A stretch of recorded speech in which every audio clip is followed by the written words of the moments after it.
దేశవ్యాప్తంగా పెద్ద పండగే జరిగింది అయోధ్య రామయ్య ప్రాణప్రతిష్ఠ. మరి ఈ నెల 22న కన్నుల పండుగగా చరిత్రలో నిలిచిపోయే విధంగా రామాలయం ప్రారంభోత్సవం జరిగింది.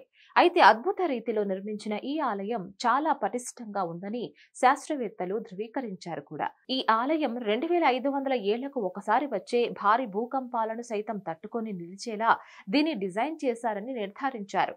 Council of scientific and industrial research రూర్కీలోని సెంట్రల్ బిల్డింగ్ రీసెర్చ్ ఇన్స్టిట్యూట్ కు చెందిన నిపుణులు సంయుక్తంగా జరిపిన అధ్యయనంలో ఈ విషయం వెల్లడైంది.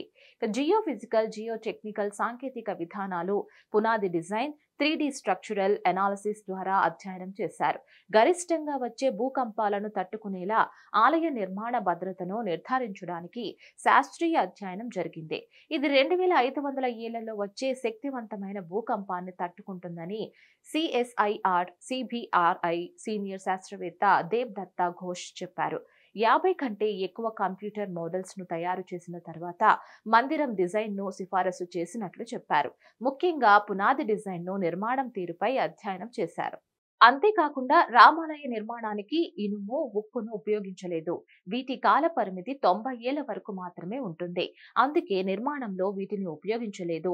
సరయూ నదీ తీరంలో నిర్మాణం ఉండడంతో భూమిలో తేమ పరిస్థితులను తట్టుకునేలా అత్యంత బలంగా రాయి నిర్మాణాన్ని తలపించే విధంగా పునాదిని ఏర్పాటు చేశారు.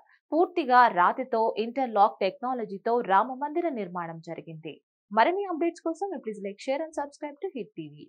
Hit TV presents like, share, comment.